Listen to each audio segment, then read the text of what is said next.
গত কদিন আগেই শান্তিপুরে 70 থেকে 80টা হিন্দু সমাজের যে ধর্মীয় বিশ্বাস, যে ঠাকুর, যে দেবদেবী যেখানে তৈরি হয়, সেখানে গিয়ে ওই তৈরি হচ্ছিল ঠাকুর 70 থেকে 80টা ভাঙচুর করে ধ্বংস করে দিয়েছে, ভাঙচুর করে দিয়েছে। কারো মুখে কোনো কথা নাই, কিন্তু ইন্ডিয়ান সেকুলার ফ্রন্ট প্রতিবাদ করছে। ওই সমস্ত কুলাঙ্গারগুলোকে যারা ধরা পড়েছে শুধু নয়, কাদের কথা শুনে এই ঠাকুরগুলোকে ভাঙচুর চালালো, তাদেরও খুঁজে বার করে সর্বোচ্চ শাস্তি দিতে হবে।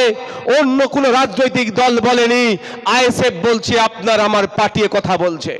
যখন মোদিজি তার ক্ষমতা দেখিয়ে ওয়াকফ সম্পত্তি সরাসরি দখল করে নেওয়ার চেষ্টা করেছিল, তখন অভিষেক ব্যানার্জি, মমতা ব্যানার্জি, যাদবপুরের এমপি এটাকে আটকানোর চেষ্টা করেনি। সংবিধানের উপরে ভরসা করে এই ভাঙড়ের বিধায়ক সুপ্রিম কোর্টে গিয়ে মাদ্রাসা, মসজিদ, ঈদগাহ, কবরস্থানকে বাঁচাতে হবে, ওয়াকফ সম্পত্তি বাঁচাতে হবে, ছুটে গিয়ে মামলা করেছে। এখনো পর্যন্ত আপনার এলাকার মাদ্রাসা, মসজিদ, ঈদগাহ, কবরস্থান যে সুরক্ষিত আছে, তথা ওয়াকফ সম্পত্তি যে সুরক্ষিত আছে, এটা আপনারা জোর গলায় বলতে পারেন রাজ্যের মুখ্যমন্ত্রী মমতা ব্যানার্জির জন্য নয়, ভাঙড়ের বিধায়ক নওশাদ সিদ্দিকীর জন্য। হ্যাঁ, আমি জোর গলায় বলছি। আজকে তৃণমূলের বন্ধুরা আমাদের অনেক সমালোচনা আলোচনা করছে, তাদেরকেও বলতে চাই, আপনার আব্বুর কবরটা, আপনার আম্মুর কবরটা, আপনার দাদুর কবরটা, আপনার দাদিমার কবরটা, আপনার নানার কবরটা, আপনার নানিমার কবরটা যে সুরক্ষিত আছে, এটুকু মাথায় রাখুন। আর মমতা ব্যানার্জি, অভিষেক ব্যানার্জি করেনি এই মামলা সুরক্ষিত রাখার জন্য, নওশাদ সিদ্দিকীদের মতো গুটি কয়েক মানুষের মামলা করার জন্য। এখনো তৃণমূলের নেতার বাপের কবরটাও সুরক্ষিত আছে। ওরা আমাদেরকে নিয়ে সমালোচনা আলোচনা করে, ওদের অধিকার নাই। তারপরেও বলবো করুক, কোনো সমস্যা নেই আমার, কিন্তু সমালোচনা আলোচনার ক্ষেত্রে ভাষার সংযত হওয়া দরকার।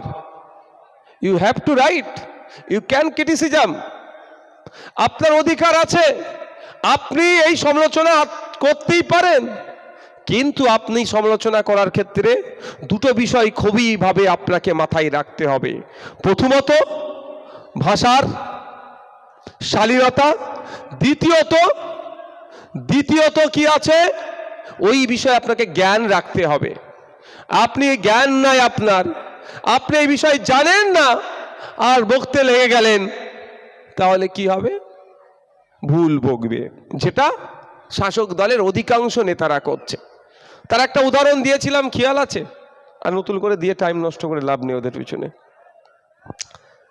বন্ধুগণ, আপনাকে আমাকে ভাবতে হবে, মাদ্রাসা বাঁচানোর লড়াই, মসজিদ বাঁচানোর লড়াই, মন্দির বাঁচানোর লড়াই, ঈদগাহ বাঁচানোর লড়াই, গুরুদুয়ারা বাঁচানোর লড়াই আপনাকে আমাকেই লড়তে হবে। মসজিদে হামলা করলে, ইমামের উপর আক্রমণ হলে, আইএসএফ মুখ খুলে, পুরোহিতের উপর আক্রমণ হলে, মন্দিরের উপর আক্রমণ হলে, ঠাকুরের উপর আক্রমণ হলো, আইএসএফ মুখ খুলে। তাই আপনাকে আমাকে এগিয়ে আসতে হবে, মসজিদকে রক্ষা করতে হবে, মন্দিরকে রক্ষা করতে হবে, গুরুদুয়ারাকে রক্ষা করতে হবে, চার্চকে রক্ষা করতে হবে, জাহেরস্থানকে রক্ষা করতে হবে। সমস্ত ধর্মীয় প্রতিষ্ঠানগুলোকে, সংবিধানকে মান্যতা দিয়ে যারা চালাচ্ছে সেইগুলোকে রক্ষা করার জন্যই আপনাকে আমাকে এগিয়ে আসতে হবে। এই যে আমরা যার ধর্ম বর্ণ নির্বিশেষে মানুষের অধিকারের জন্য, আপনার আমার অধিকারের জন্য, ধর্মীয় যারা ধর্ম পালন করছে বা যারা ধর্মকে তথাকথিত যারা নিজেদেরকে নাস্তিক বলে, যে যেটাই হোক না কেন, সংবিধান প্রত্যেককে অধিকার দিয়েছে, ওটাকে সামনে রেখে যারা আজকে এগিয়ে চলছে, তাদেরকে যারা বাধা দিচ্ছে, ওই বাধাকে আটকানোর জন্যই আইএসএফ তৈরি হয়েছে। সেই জন্যই আইএসএফ এর উপরে এদের এত গুসা, এত রাগ। দেখবেন বিজেপির ৭৭টা বিধায়ক, সেখানে কোনো চর্চা নেই, কোনো কথা নাই, কিন্তু আইএসএফ তথা সংযুক্ত মোর্চার একটা বিধায়ক, তাকেই ডিস্টার্ব হচ্ছে বারবার। কেন ডিস্টার্ব হচ্ছে? আজকে আমি আস্তে আস্তে খবর পেলাম, পোলেরহাট 1 নম্বর অঞ্চলে আমাদের নেতৃত্বরা গত রাত্রে থেকে আমাদের উপরে অত্যাচার চলছে, আজকে আমাদের কর্মীদের উপরে হামলা চালিয়েছে। এটা বুঝতে হবে। আমি চাই না যে আপনার নন্দীগ্রামে ওখানে বিরোধী দল করে বলে ওদের উপরে আক্রমণ হোক, কিন্তু আমি প্রশ্ন তো তুলতে হবে ভাই, আমাকে আমি আজকে প্রশ্ন তুলতে হবে। আপনারা নন্দীগ্রামে এই ধরনের সংঘর্ষ হয়েছে লাস্ট 6টা মাস আমাকে বলতে পারবেন কোনো তথ্য আছে? নন্দীগ্রামে বিধায়ক শুভেন্দু অধিকারী মহাশয় 20 বাক্য ছড়িয়ে বাংলার বায়ুকে বিষ বায়ুতে পরিণত করে দিচ্ছে। তার বিরুদ্ধে না আইনত ব্যবস্থা নিচ্ছে, না দলগত কিন্তু তার বিরুদ্ধে প্রপাগান্ডা চালাচ্ছে, সেটা করছে না। আর যে নওশাদ সিদ্দিকী আইএসএফ সম্প্রীতির কথা বলে, ঐক্যের কথা বলে, সৌহার্দ্যের কথা বলে, ভিন্ন সম্প্রদায়ের মানুষের মধ্যে সেতু বন্ধনের কাজ করে, সেই নওশাদ সিদ্দিকীকে আটকাও, সেই আইএসএফকে আটকাও। এদের মূল বিষয়টাকে আপনাদের বুঝতে হবে। এই তৃণমূল কংগ্রেস কোনো মতেই চায় না বিজেপির বাইরে কোনো দল শক্তিশালী হয়ে উঠুক, কারণ বিজেপির বাইরে দল যদি শক্তিশালী হয়ে ওঠে, বিজেপির ভয় দেখিয়ে আর সংখ্যালঘু মুসলমানের ভোটটা নেওয়া যাবে না। তাই এরা কি করছে, এরা সুকৌশলে আইএসএফ এর মতো দলকে দুর্বল করার চেষ্টা করছে। যে আইএসএফ এর ছায়া তলে, যে আইএসএফ এর লক্ষ্য উদ্দেশ্যকে ভালোবেসে আভা বিশ্বাস দিদিরা, পাপিয়া ভাবিরা এগিয়ে আসছে, সেই আইএসএফকে এদেরকে আটকাতে হবে, সেই জন্য বারবার এরা চক্রান্ত করছে। কিন্তু আমি আপনাদের বলবো, আপনারা সব সময় ধৈর্যের পরিচয় দেন, এটা আপনাদেরকে আমি কুর্নিশ জানাই। আইনের প্রতি ভরসা রাখেন, আপনাদেরকে কুর্নিশ জানাই। এভাবে ধৈর্য ধরে আমাদেরকে এগিয়ে যেতে হবে, কারণ আমরা যে বিপ্লব সংগঠিত করেছি, সাকসেস তখনই হবে যখন আমাদের লক্ষ্য উদ্দেশ্য বাস্তবায়ন হবে। আমাদের লক্ষ্য উদ্দেশ্যটা কি আপনারা ভালো করে জানেন, আমি একবার আপনাদেরকে রিমাইন্ড করছি। আমাদের লক্ষ্য উদ্দেশ্য বেশি কিছু নয়, ক্ষমতার মসনদে যেতে হবে, সর্বোচ্চ ক্ষমতায় বসতে হবে, এটা আমাদের লক্ষ্য উদ্দেশ্য নয়।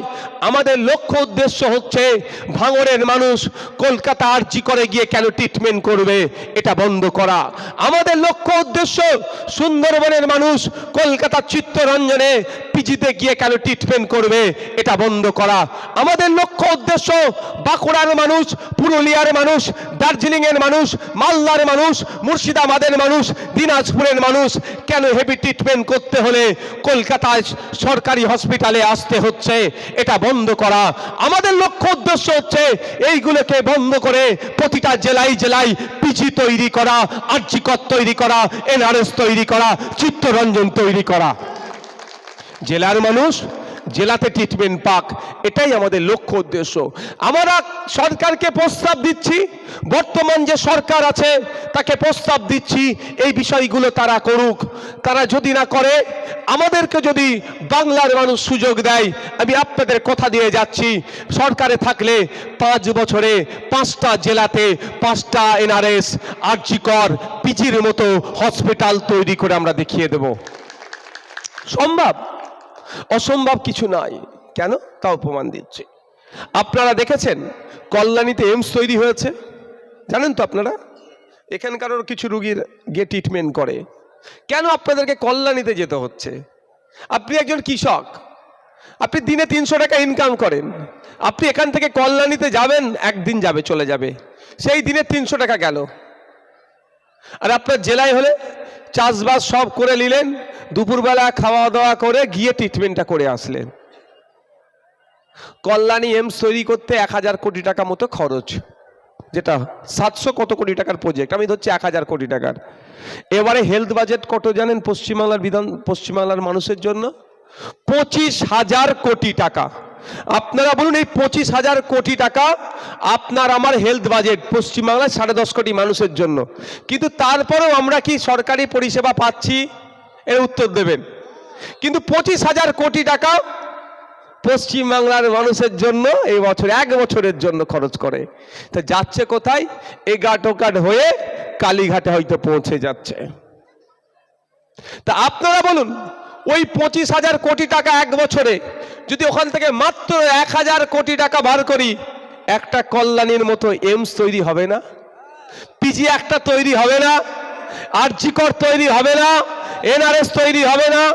একটা সরকারের 5 বছর সময় থাকে, তো 5 বছরে 5টা পিজি বা 5টা এমস তৈরি করে দিবার ক্ষমতা সরকারের আছে, কিন্তু সরকার সেটা করে না। আর আমরা বলছি এটা সরকারকে করতে হবে, কারণ এখন তো আমরা সরকারে নাই। সরকার যদি, আপনারা রাজ্যের মানুষ যদি আমাদেরকে সুযোগ দেন, তাহলে এটা আমরা করব। এই প্রস্তাব আমরা কি জন্য পার্টি করছি? আপনি কৃষক, আপনি মাস গেলে আগে 7,000 টাকার নিচে ইনকাম করতেন, ভাঙড়ের মানুষেরও বলছি, ভাঙড়ের মানুষেরাও আগে কৃষকরা 7,000-এর নিচে ইনকাম করছেন, এখন 1,000 বেড়েছে, 8,000-এর নিচে হচ্ছে। ওই 1,000 বেড়েছে অন্য কারোর জন্য নয়, ভাঙড়ের ভোটারদের জন্যই রাজ্যের কৃষকদের 1,000 টাকা ইনকাম বেড়েছে। এটা হাততালি হবে না ভাই? ভাঙড়ের ভোটারদের জন্য হয়েছে এটা। ভাঙড়ের ভোটাররা ভোট দিয়ে সংযুক্ত মোর্চা তথা খামচিহ্নকে বিধানসভায় পাঠিয়েছিল। খামচিহ্নের বিধায়ক বিধানসভায় গিয়ে ঘুমোতে যায়নি, বা ওখানে এসি ছিল, এসিতে এনজয় করতে যায়নি। ওই জন্যই ভাঙড়ের বিধায়ক ছাড়া দ্বিতীয় কোনো বিধায়কের মুখে এখনো আপনারা শোনেননি যে বিধানসভার লাইভ টেলিকাস্ট হোক, লাইভ হোক। বিধানসভার মধ্যে গিয়ে তার নির্বাচিত জনপ্রতিনিধিরা বিজেপির সুরে কথা বলছে না, বিজেপিকে সুবিধা করে দেওয়ার কথা বলছে না, রাজ্য সরকারকে প্রশ্ন করছে, শিক্ষার কথা বলছে, স্বাস্থ্যের কথা বলছে, কৃষকদের গড় আয় বাড়ার কথা বলছে, মহিলাদের নিরাপত্তার কথা বলছে, মহিলাদের ক্ষমতায়নের কথা বলছে, স্কুলে শিক্ষক দেওয়ার কথা বলছে, হসপিটালে ডক্টর দেওয়ার কথা বলছে, নতুন নতুন বাস রুট তৈরি করার কথা বলছে, এখানে খালগুলোকে সংস্কারের কথা বলছে, এখানকার ব্রিজগুলোকে ঠিক করার কথা বলছে, এখানকার লাইব্রেরিতে লাইব্রেরিয়ানের দেওয়ার কথা বলছে, এখানকার কৃষকের উৎপাদিত ফসলের দাম বাড়ানোর কথা বলছে। না চুপ করে বসে আছে সেটা দেখার জন্য লাইভ টেলিকাস্ট চালানোর কথা ভাঙড়ের বিধায়ক কি বলেছে? ভাই আমি যদি কিছু না বলি তাহলে বলবো কি লাইভ টেলিকাস্ট চালানো হোক? এখানে ভাঙড়ে জানবেন, একটা যদি কেউ ইট গাঁথে উন্নয়নের জন্য, এটাও ভাঙড়ের মানুষের চাপে হচ্ছে, ভাঙড়ের বিধায়ক বিধানসভায় আওয়াজ তোলার জন্য হচ্ছে। এটা মানে বলে না যে কি উন্নয়ন করেছে তার উত্তর দেব, এটাও তো উন্নয়ন। যে লাইটগুলো রাস্তায় লাগাচ্ছে চাপে পড়েই তো হচ্ছে ভাই। এই লাইটের প্রস্তাব কে দিয়েছে? 100 কোটি টাকার কাজ করবে, ভালো তো, কিন্তু 1992 সাল থেকে ভাঙড়ের মানুষরা ভোট দিচ্ছেন, কোনোবারে 100 কোটি টাকার কাজের গল্প শুনিয়েছিল? এবার কেন শোনাচ্ছে? ভাঙড়ের মানুষের চাপের কারণে। এই হচ্ছে বিরোধী থাকা দরকার, কাজ হয়ে যাচ্ছে, কাজ বুঝে নিতে হবে। দেখো আমি পরের পার্টে বলবো বিধায়ক হিসাবে কি করেছে না করেছে।